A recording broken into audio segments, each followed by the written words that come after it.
Hey, how's it going? I'm here to talk about serial killers today. In the last 3 decades, the U.S. has been troubled by an approaching problem, the serial killer. A serial killer is a person who kills a number of people, usually considered over 5, with a cooling-off period between each murder, usually one murder at one given time.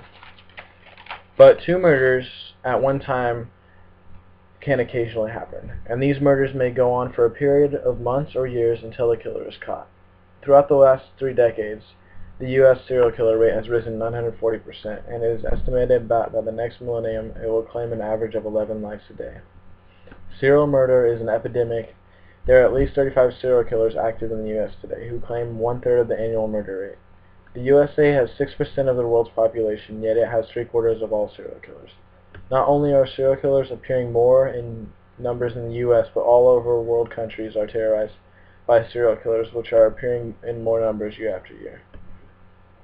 Some characteristics of serial killers are: killings are separate, occurring with greater or less frequency, often escalating over a period of time, sometimes years, and will continue until the killer is taken into custody, dies, or his or himself is killed.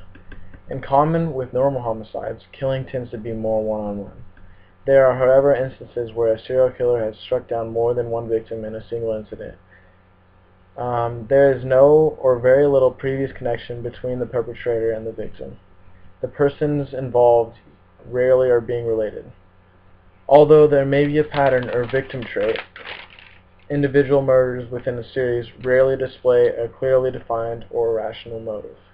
Some motives of serial killers are: there are visionaries, which are people who act in response to voices and is instructed by these voices to perform the act of murder. These killers are usually schizophrenic and psychotic. There's missionaries, people who think it is their responsibility to rid society of unwanted elements. There's hedonists. These are killers that kill because murder pleasures them, causes them pleasure. There's lust killers, which are people who kill for sexual gratification with acts of murder. There's thrill killers.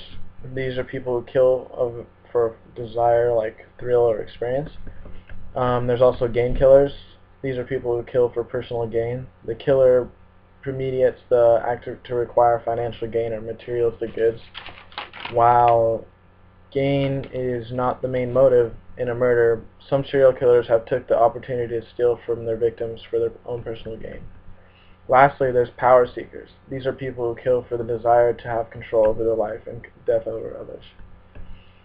There are also classifications for the stable killer and the transient killer. The stable killer is known as a person who lives and works in one location for an extended period, hunts and kills within the local area, disposes of body of the same or similar areas, disposal site selected for concealment, may return to the crime scene or burial site, seldom travels, but when forced to travel, it is usually for business, family visits, or personal recreation.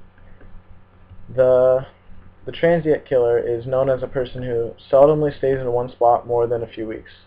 Kills are spread out over a large area. Dispose of bodies in random locations. Disposal site selected for convenience. Seldom returns to the region of the crime. And travels continuously, either for pleasure to confuse law enforcement or the new hunting grounds. Now I'm going to talk about killer traits. A serial killer is typically a white male, 20 to 30, and most of them are usually in the U.S. Their main motives are sex, even though the act of sex may or may not take place, power manipulation, domination, and control. The sex motive is usually rape for an organized killer and sadism for a disorganized killer. They act in a series of 5 or more murders with a cooling off period between each murder. Serial killers can go on for months and years before they are usually caught. The victim is usually the same for every killer: prostitute, hitchhiker, etc.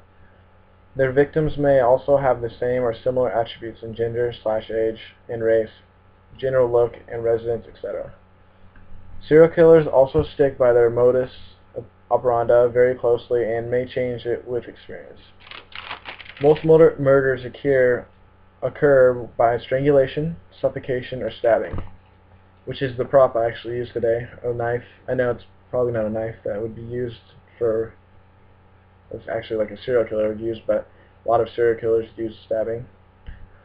Serial killers act by a sex murder fantasy based with their control. They usually live in this dream world in their teens, but until they act it out for real when they get to the adult stage. As each murder occurs, a serial killer may be disappointed by his murder fantasy, and it may act out against to achieve it to their own. Serial killers are becoming more prevalent in today's society, and knowing more facts about them will help make us more aware when they are around and helping us stop to their existence. Thank you.